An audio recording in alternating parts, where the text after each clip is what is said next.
నమస్తే, welcome to Vishwam TV. నేను మీ అనిల్. ఈరోజు అన్ని పేపర్లలో మెయిన్ హెడ్డింగ్ చూసుకుంటే కేసీఆర్. సో చాలా రోజుల తర్వాత ఎప్పుడైతే అధికారం కోల్పోయిన తర్వాత కేసీఆర్ తర్వాత అనారోగ్యంగా గురి కావడం జరిగింది. కొన్ని రోజులు హాస్పిటల్ ఉన్నాడు. తర్వాత మొత్తం కూడా ఇంట్లో తన ఫామ్ హౌస్ ఉండడం జరిగింది. అయితే పార్లమెంట్ ఎలక్షన్ టైంలో బయటకు వచ్చిండు కేసీఆర్. ఆ తర్వాత మనకి మధ్యలో ఎప్పుడు కూడా ఒక్కసారి కూడా కనిపించలేదు. సో ఎట్టకేలకు నిన్న కేసీఆర్ రాడు, కేసీఆర్ పని అయిపోయింది, ఆయనకు ఆరోగ్యం సహకరిస్తలేదు, అది ఇది అని చెప్పేసి మనం చాలా చూసిన వీడియోలు. ఇంకెక్కడ వస్తాడు, అయిపోయింది, అధికారం ఉంటేనే బయటకు వస్తాడు, లేకపోతే ఆయన రాడు, ఆయన దొర, అది ఇది అని చెప్పేసి చాలా అంటే చాలా మంది కూడా సోషల్ మీడియాలో వక్రీకరించుకుంటూ మాట్లాడారు. సో ఫైనల్ గా వాడు అన్నిటికీ సమాధానం చెప్తూ నిన్న కేసీఆర్ మీడియా సమావేశంలో మాట్లాడడం జరిగింది. అది కూడా మామూలుగా కాదు, ఏదో వచ్చిండా నామకేం వస్తు మాట్లాడిండా పోయింది కాదు, తోలు తీస్తా అన్న రేంజ్ లో మాట్లాడిండు. తమాషా అనుకుంటారా? ఇన్ని రోజులు అయిపోయింది, ఈ కథ స్టార్ట్ అవుతుంది అంటే నేను వచ్చిన ఇన్ని రోజులు నేను లేక.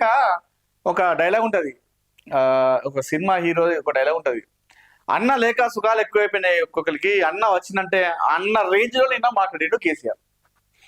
ఇన్ని రోజులు జరిగింది, తమాషాలు అయిపోయినాయి, ఈ కాంచెలు ఏందో చూపిస్తా సినిమా అన్నట్టుగా నిన్న కేసీఆర్ మాట్లాడిన మాటలు బీఆర్ఎస్ శ్రేణుల్లో, బీఆర్ఎస్ కార్యకర్తల్లో, నాయకుల్లో ఒక నూతన ఉత్సాహం, ఒక జోష్ని పెంచినట్టు అయింది. అసలు ఎక్సలెంట్, అంటే చాలా మంచిగా మాట్లాడిండు. ఇన్ని రోజులు వాస్తవం చాలా మంది అనుకున్నాం కూడా, అంటే హెల్త్ సహకరిస్తలేడు కావచ్చు, అంటే అప్పుడప్పుడు మధ్య మధ్యలో కేసీఆర్ కూడా కొన్ని ఫోటోలు బయటకు వచ్చేటి ఇంట్లో ఉన్నప్పుడు. అంటే మన లుంగి కట్టుకొని మామూలుగా ఇంట్లో ఉన్నప్పుడు ఎలా ఉంటారు, లుంగి కట్టుకొని ఇంట్లో ఉండడం, అట్లాంటి కొన్ని ఫోటోలు బయటకు వచ్చేటి. చూస్తే అరే వాస్తవానికి కేసీఆర్ ఇట్లా ఉండడు కదా, ఇంత డల్గా ఉండడు కదా అని చెప్పేసి మనకు అనిపిస్తూ ఉండే. మరి హెల్త్ సహకరించట్లేదు కావచ్చు అని చెప్పేసి అనుకున్నాం. కానీ నిన్న వచ్చి మాట్లాడిన తర్వాత కేసీఆర్ ఈజ్ బ్యాక్. అంటే గతంలో ఏ తరహాలో అయితే మాట్లాడిండో, ఉద్యమ టైంలో కావచ్చు, సీఎం ఉన్న టైంలో ఎట్లా మాట్లాడో అదే ఉత్సాహం, అదే జోష్తో మాట్లాడాడు, ఏ మాత్రం కూడా తగ్గకుండా మాట్లాడాడు. అది కూడా బీఆర్ఎస్ శ్రేణుల్లో నూతన ఉత్సాహం, జోష్ పెంచే విధంగా మాట్లాడాడు. ఒక డైలాగ్ అందులో అసలు మామూలు డైలాగ్ కాదు. అయిపోయింది, టైం అయిపోయింది, ఇక మీ తమాషాలు అయిపోయింది, అది ఏందో చూపిస్తానట్టుగా మాట్లాడాడు. ఒకసారి ఆ డైలాగు నేను వినిపిస్తాను మీకు. నేను అంటే మామూలు విషయం కాదు ఇది.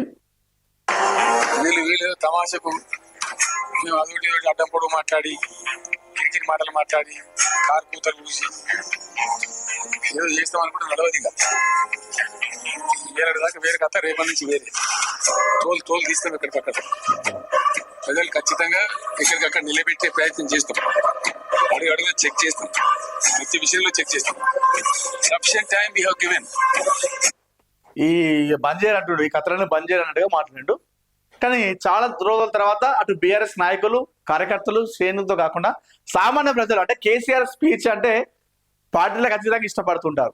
ఆయన స్పీచ్ వస్తే ఖచ్చితంగా లైవ్ వస్తే టీవీలో లేదంటే ఫోన్ ఆన్ చేసుకొని, యూట్యూబ్ ఆన్ చేసుకొని చూస్తూ ఉంటారు. అలాంటి వారు ఎవరైతే మిస్ అయిపోయారో కేసీఆర్ స్పీచ్, నిన్న ఒక్క స్పీచ్ పెట్టడంతో మరొకసారి అందరూ టీవీలో కత్తుకపోయారు. సో నిన్న జరిగింది. సో నిన్న మాట్లాడిన దానిలో మీరు చూసుకుంటే కూడా కనిపిస్తుంది, కేసీఆర్ మాట్లాడుతుంటారు చూడండి. అందరూ బీఆర్ఎస్ ఇన్ని రోజులు అందరి మొహాల్లో కాస్త ఒక డల్నెస్ అనేది కనిపించేది, మనకు ఒక నిరుత్సాహం అనేది కనిపించి ఉంటుంది.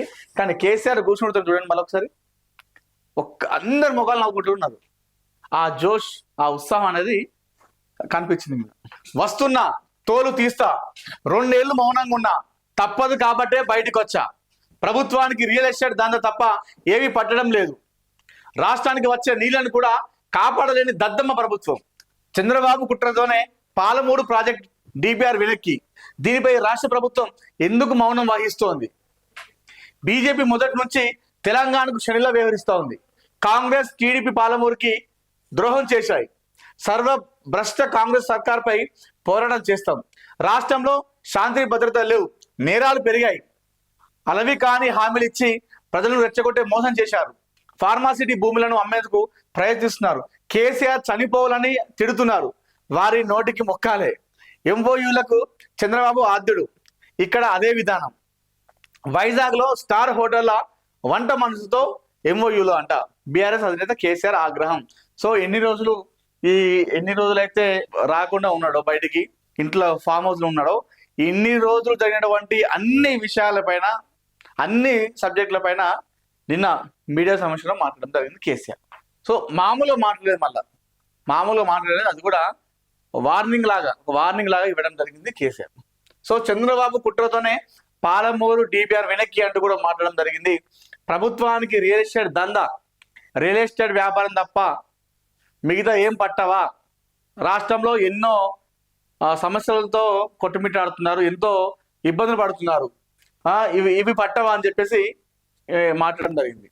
బీజేపీ మొదటి నుంచి తెలంగాణకు షెడ్యూలా వ్యవహరిస్తుందని చెప్పేసి మాట్లాడడం జరిగింది. ఇప్పటి వరకు ఓ లెక్క, రేపటి నుంచి మరో లెక్క, నేనే వస్తున్నా, తోలు తీస్తా, ప్రజలతో కలిసి కాంగ్రెస్ భరతం పడతా అని బీఆర్ఎస్ అధినేత మాజీ ముఖ్యమంత్రి కేసీఆర్ హెచ్చరించారు. కాంగ్రెస్ ప్రభుత్వానికి ఎంతసేపు రియల్ ఎస్టేట్ దందా తప్ప ప్రజా సంక్షేమం పట్టడం లేదన్నారు. అన్ని రంగాలను కుదేలు చేస్తున్న సర్వభ్రష్ట కాంగ్రెస్ సర్కార్పై పోరాటం చేస్తామని ప్రకటించారు. వారికి ఎన్ని రోజులు అవకాశం ఇచ్చామని, ప్రజలకేదో మంచి చేస్తారని ఇంతకాలం మౌనంగా ఉన్నానని, తప్పదు కాబట్టే బయటికి వచ్చానని తెలిపారు. ఆదివారం తెలంగాణ భవన్లో బీఆర్ఎస్ నేతల సంయుక్త సమావేశం అనంతరం ఆయన మీడియాతో మాట్లాడారు.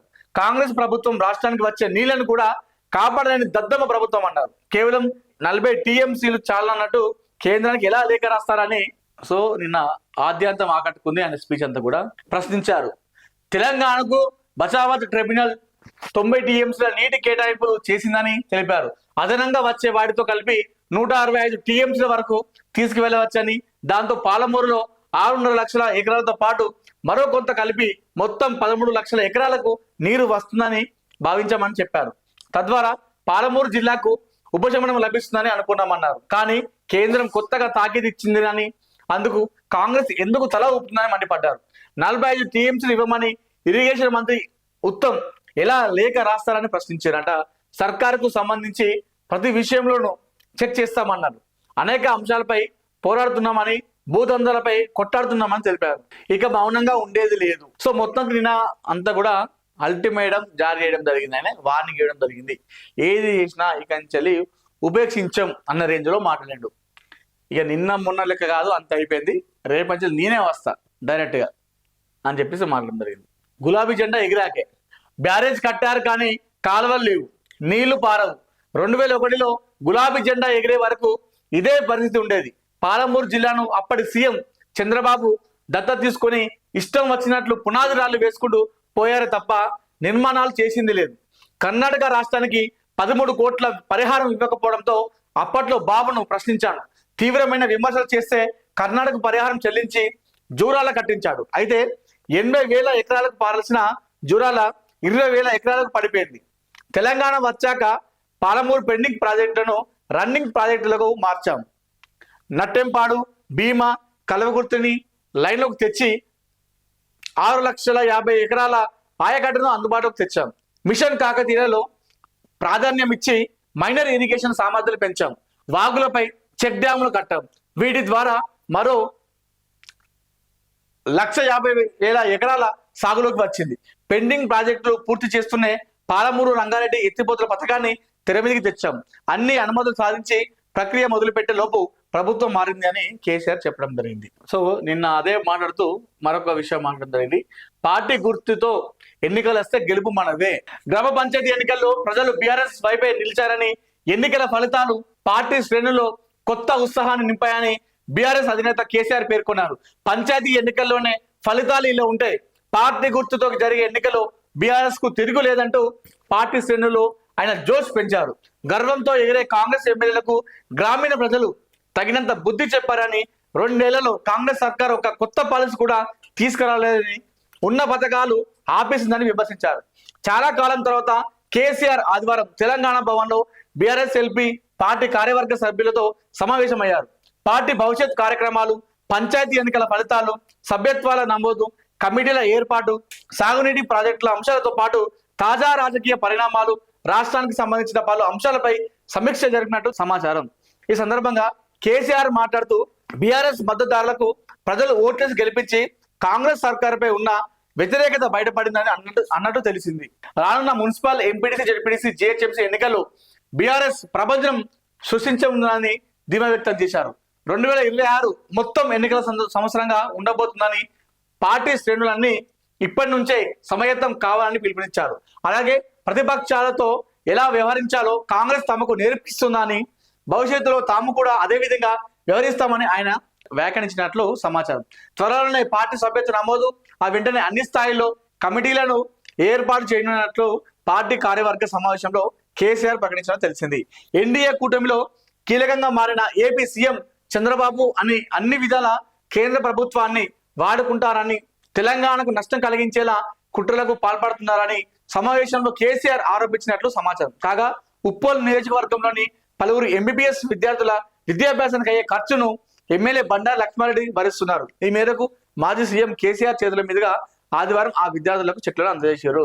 సో ఓవరాల్ గా కేసీఆర్ స్పీచ్ అయితే చాలా మందిని ఆకట్టుకుంది. నిన్న ఆయన మాట్లాడుతూ కాంగ్రెస్ ప్రభుత్వం పైన, సర్కార్ పైన ధ్వజమెత్తారు, తీవ్ర స్థాయిలో విమర్శించారు. ఈ 2 ఏళ్ల పరిపాలనలో వాళ్ళు చేసింది ఏమీ లేదు అంటూ కూడా ఆయన తీవ్రంగా ఘాటుగా వ్యాఖ్యానించారు. సో గ్రామీణ అంటే స్థానిక సంస్థల ఎన్నికల్లోనే ప్రజలు కాంగ్రెస్ కు బుద్ధి చెప్పారు. అదే పార్టీ గుర్తుతో వస్తే మాత్రం కాంగ్రెస్ మొత్తం కూడా భూస్థాపితం అయిపోతుంది. సో స్థానిక సంస్థల ఎన్నికల్లో, మన సర్పంచ్ ఎన్నికల్లో ప్రజలు మొత్తం కూడా బీఆర్ఎస్ వైపే నిలిచారు. కాంగ్రెస్ పార్టీ ఏమీ చేయలేదు కాబట్టి వాళ్ళకు తగినంత బుద్ధి చెప్పారు అని చెప్పేసి కేసీఆర్ నిన్న మాట్లాడడం జరిగింది. సో ఓవరాల్గా అయితే కేసీఆర్ చాలా రోజుల తర్వాత రావడం అంటే వాస్తవానికి చాలా మంది కూడా కేసీఆర్ స్పీచ్ మిస్ అవుతున్నారు. జర్నలిస్టుతో సహా, ప్రతిపక్షాలతో సహా ఆయన స్పీచ్ ను అందరూ ఇష్టపడుతుంటారు. సో ఓవరాల్ గా నిన్న అది తీరిపోయింది, మొత్తానికి జరిగిపోయింది.